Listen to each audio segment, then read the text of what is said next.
आलो आहेत कल्पेश्वरला. रुद्रनाथला जाणार होतो, पण रुद्रनाथचे दरवाजे म्हणजे कपाट म्हणतात इथे, ते बंद झालेले आहेत आणि वरती जाऊन देत नाही. त्याच्यामुळे आम्ही तो ट्रेक करू शकलो नाही. आम्ही आत्ता आलो कल्पेश्वरला. आणि काल रात्री आम्हाला निघालो आम्ही 8:30 वाजता मधमहेश्वरमधून. तरी तिथून निघताना पुढे आल्यावरती जरा रस्ता माहीत नव्हता आणि नॅव्हिगेशन पण काम करत नव्हतं आणि सगळेच खूप थकलेलो, त्याच्यामुळे गाडीतच झोपलो. सकाळी लवकर निघलो आम्ही, एक 6-7 वाजता. आत्ता वाजलेत 10:30. इथून जायचं 3 किलोमीटर चालत.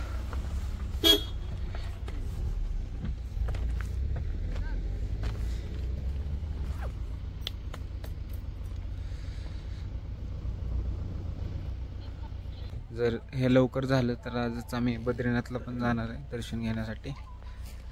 इकडं लँडस्लायडिंगचं खूप प्रमाण असतं. हे इकडं पण आत्ता लँडस्लायडिंगच झालेलं आहे. आत्ता इकडं एक स्ट्रॉंग कॉन्क्रीट रोड बनवायचं काम चालू आहे. गाडी वगैरे जात नाही, चालतच जायला लागतंय. 3 किलोमीटर चालायला लागणार आहे आता. क्लिस्टर क्लिअर वॉटर आहे इथलं, रस्त्याला वाहणारं पाणी आहे.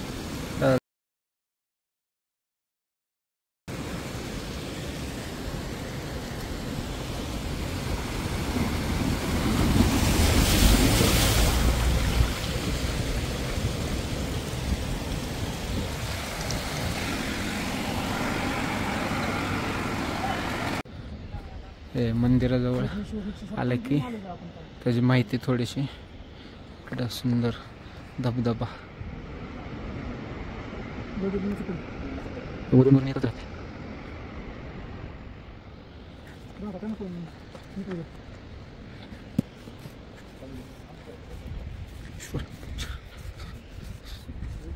मंदिर थोडस खाली आहे आणि इथून जाताना ब्रिज वरून जायचं. ब्रिज एकदम पिक्चर स्टाईल ब्रिज आहे तिथला आणि बाजूलाच धबधबा आहे. हा ब्रिज आहे, धबधबा आहे.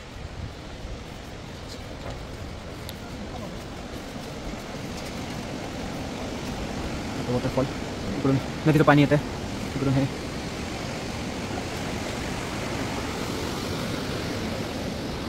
एकदम क्लीन वॉटर. इथून खालच्या दगड दिसतात एकदम क्लीन, स्पष्टपणे. बरोबर ग्रीनिश कलरमध्ये पाणी आहे.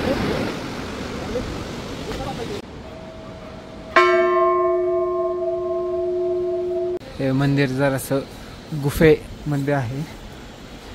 आम्ही चाललेलो आता, जवळजवळ आलो त्याच्या.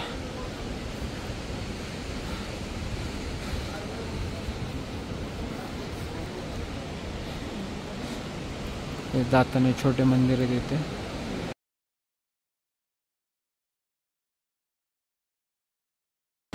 हेच मंदिर मेन मंदिर आहे इथे कल्पेश्वर देवाचं. आणि ते बाहेर आहे गणेश महाराजांचं, हनुमानाचं मंदिर आहे.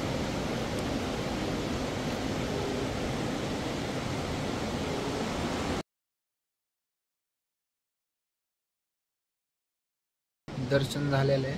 आता आम्ही निघणार आहेत बद्रीनाथला. आम्ही निघालो आता बद्रीनाथला आणि निघताना आम्ही घेतला शॉर्टकट चालायला, कारण आमची गाडी लावलेली आहे तिकडे.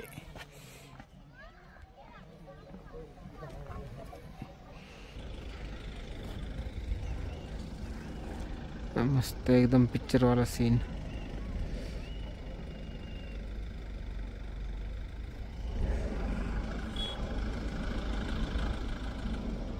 मी आलोय बद्रीनाथमध्ये.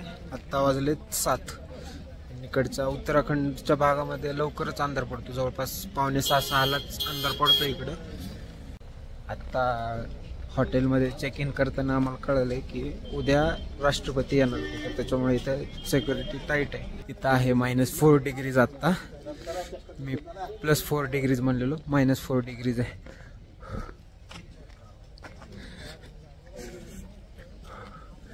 दिसतंय नाही दिसते माहित नाही, वाफ निघते तोंडातून बोलताना.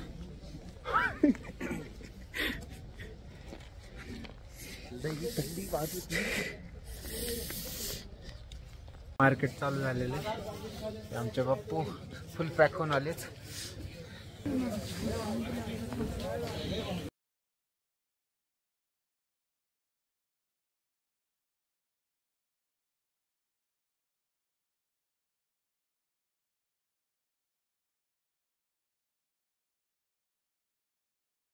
गरम गरम दूध मस्त थंडीचं आम्ही घेतलंय केसर दूध ओरिजिनल केसर पीत मलाई पित जाणार. आता जो दाखवणार आहे व्ह्यू जे पुढे दाखवणार आहे ते बघून सगळेच आनंदी होणार आहेत. काय वादच नाही त्याच्यात.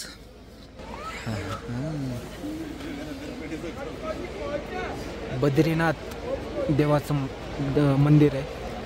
इतकं छान दिसतंय ना. ट्रूली विजिटच करायला पाहिजे. आणि त्याच्याच खाली बघा गरम पाण्याचं कुंड. इतकं गरम पाणी असतं ते सहजासहजी कोण त्याच्यात आंघोळ म्हणजे करणार नाही, कारण चटके बसतात. इथल्या थंडीतून डायरेक्ट तुम्ही गरम पाण्यात गेला की 100% चटकेच बसणार आहेत. पण बद्रीनाथ धामचं जे मंदिर दिसतंय वाव, कांट एक्सप्लेन. एकदा विजिट करा तुम्ही. स्ट्रक्चर बघा, स्ट्रक्चर असं मस्त वाटतं ना. प्रसन्नता जाणवते लगेच. मंदिराच्या आवारात आलं की प्रसन्नता जाणवायला लागते.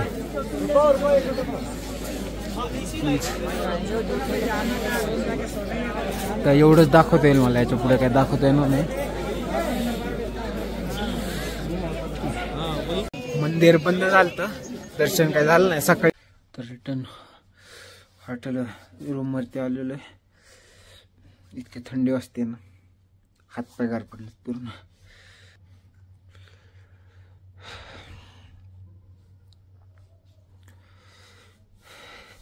तर झोपून लवकर उठून सकाळी दर्शनाला जायचं. मग अशी दर्शन झाले नाहीत. आता आम्ही निघालो बद्रीनाथच्या दर्शनाला सकाळी. आता वाजले 8:30. इथलं टेम्परेचर अजून सुद्धा -5 आहे. आणि गाडीवरती सुद्धा बर्फ होता. एक गाडीच्या काचावरती बर्फ झालाय, कारण इकडचं सगळीकडे बर्फ आहे डोंगरांवरती.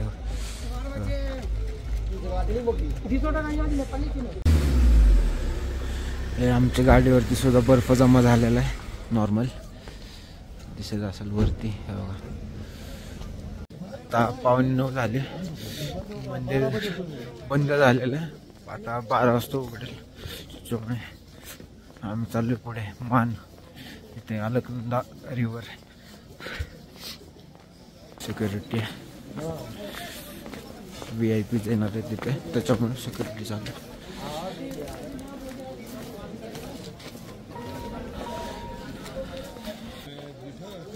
12 वाजता येणार मी.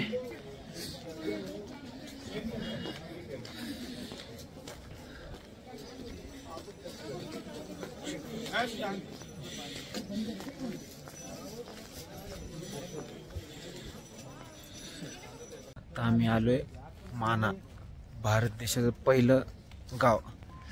इथे अलकनंदा धबधबा आहे, तिथे जाणार आहे आता आम्ही.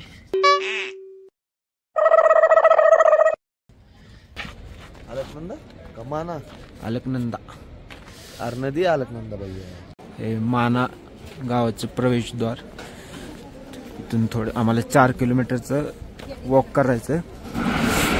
त्याच्यानंतर तिथे धबधब्याजवळ पोहोचणार आहे आम्ही. असं म्हणण्यात येतं की ते खूप पवित्र धबधबा आहे. आणि ज्यांचे पुण्य आहेत चांगले, फक्त त्यांच्यावरती त्याचा थोडाफार वर्षाव होतो असं म्हणण्यात येतं. अलकनंदा रिव्हर. आणि मिस्टेकनली माझ्याकडून सांगण्यात आलं की ते धबधब्याचं नाव अलकनंदा. अलकनंदा हे नदीचं नाव आहे आणि धबधब्याचं नाव आहे वसुधारा. पाणी बघा फक्त. हे आता 3रं विमान हेलिकॉप्टर आहे चेकिंगसाठी आलेलं.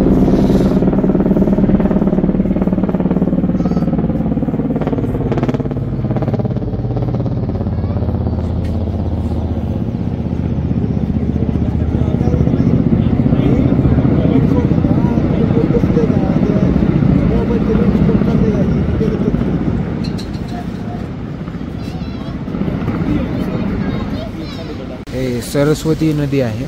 मा सरस्वती मूर्ती दर्शन इथे हे दाखवलेलं आहे. हे सरस्वतीची मूर्ती आहे आणि इकडे सरस्वती नदीचं पात्र आहे.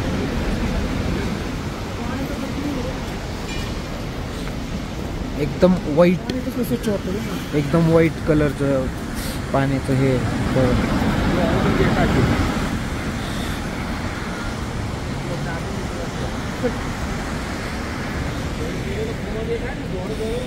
सरस्वती नदीच्या इथून अजून वसुधारा 5 किलोमीटर आहे.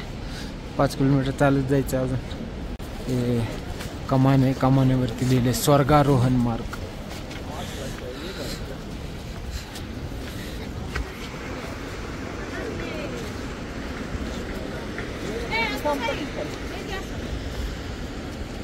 हे सगळे दगड लँडस्लाइड मध्ये ढासळून खाली आलेले आहेत.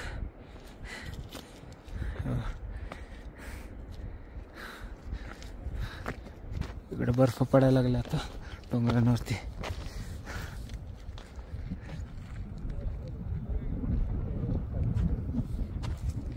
हे एकदम जवळून बर्फ दिसतोय. चायना बॉर्डर कडे जाते हे डोंगरांग. हे वसुधारा बंद झाली.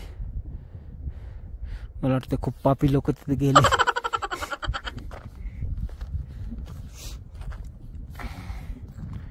इथून चायना बॉर्डर डोंगर रांगाने असेल 100 किलोमीटर.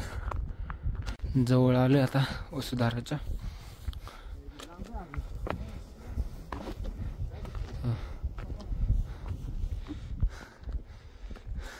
आणि इथला क्लायमेट खतरनाक आहे उत्तराखंड साईडचा. आम्ही जिथे इथं बर्फ पडतोय, थोडंसं पलीकडे ऊन पडलेलं आहे. 5-5 मिनिटाला इथलं वातावरण बदलतं, थंड गरम. आम्ही पोचले वसुधाराच्या खाली. हाईट भरपूर आहे, बर्फ जमा झाले हवेने.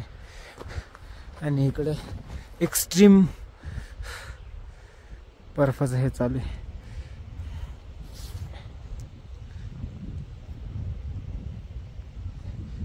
बर्फ पडतोय एकदम जोरात. आणि इकडं एकदम वॉलपेपर सारखा व्ह्यू आहे. फोनला जे वॉलपेपर ठेवतो आपण त्याच्यासारखा व्ह्यू आहे.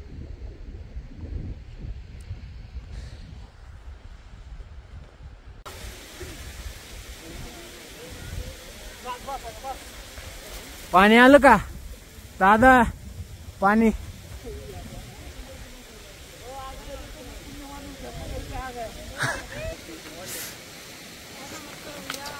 आता हे आमचं मस्ती मूड ऑन झालेलं आहे.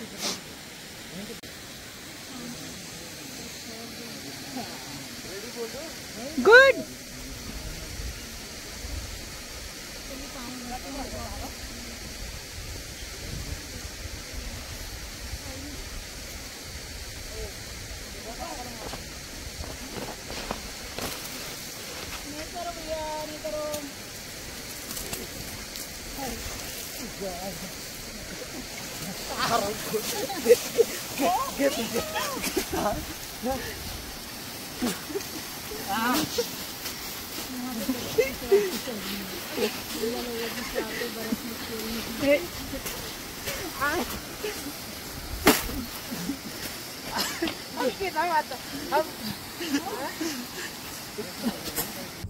बर्फ खेळल्यामुळे आमच्या हाताचे सेन्सेशन गेलेले आहेत.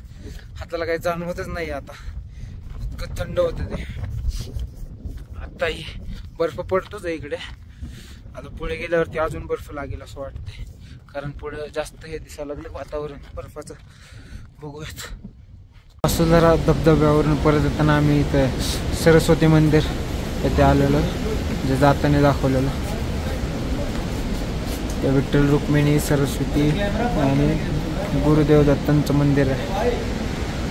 आता वाजले 3. आम्ही परत बद्रीनाथ देवाचं दर्शन घेण्यासाठी आलो. 3:30 वाजता मंदिर उघडणार आहे असं कळलंय. मला तोपर्यंत काहीतरी खाऊन घ्या, भूक लागली. बद्रीनाथ देवाचं दर्शन घ्यायला आलो पण इतकी प्रचंड गर्दी आहे ना की एवढी लाईन आहे, असं लाईन वाईज जायचं.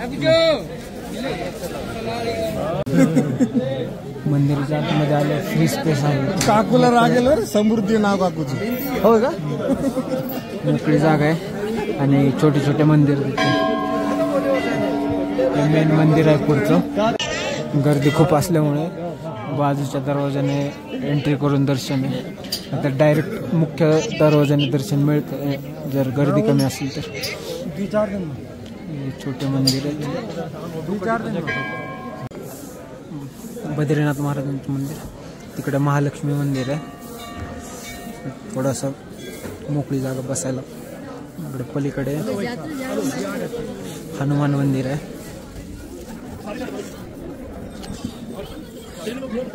इथले लोकल म्हणजे क्षेत्रपाल मंदिर.